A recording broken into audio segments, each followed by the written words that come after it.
Insignificant though this bottle of compressed hydrogen gas looks, it marks the beginning of the world's largest and most powerful particle accelerator chain, culminating in CERN's spectacular Large Hadron Collider.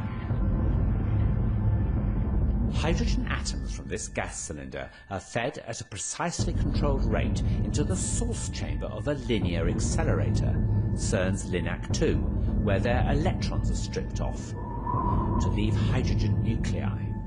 These are protons and have a positive charge, enabling them to be accelerated by an electric field. Their journey to eventually take part in ultra-high energy collisions similar to those following the Big Bang can now begin.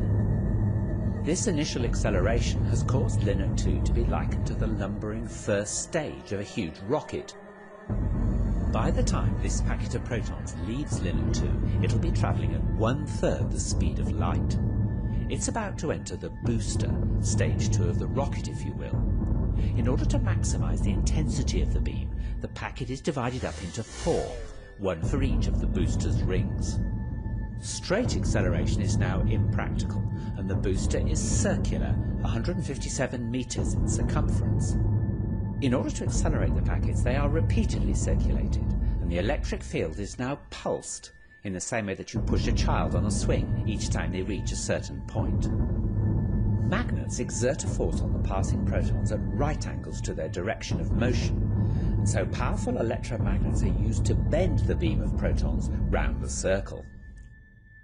The booster accelerates the protons up to 91.6% of the speed of light and squeezes them closer together.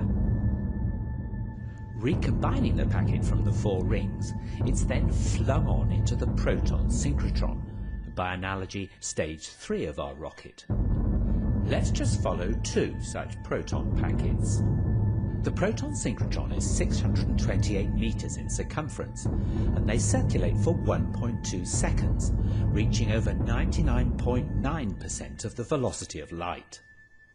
It's here that the point of transition is reached, a point where the energy added to the protons by the pulsating electric field cannot translate into increased velocity, as they're already approaching the limiting speed of light.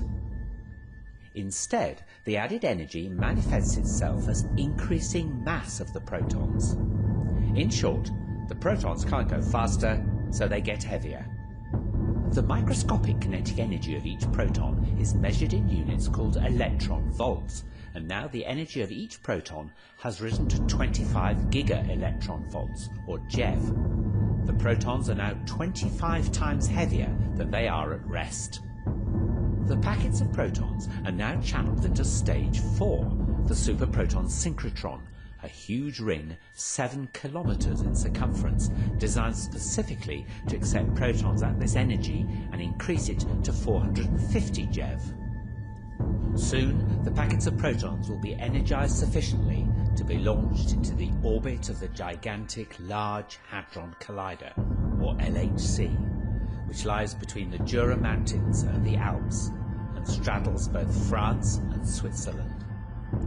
Lying deep underground, it has a circumference of 27 kilometers.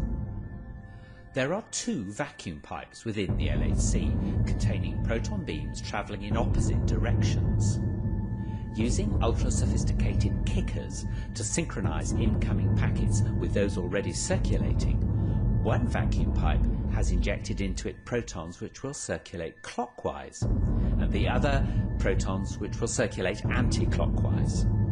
The counter-rotating beams cross over in the 4 detector caverns, where they can be made to collide. The energy of the collision is double that of the individual opposing protons, and it's the debris from these collisions that is tracked in the detectors. For half an hour, the SPS injects protons. Finally, there are 2,808 packets.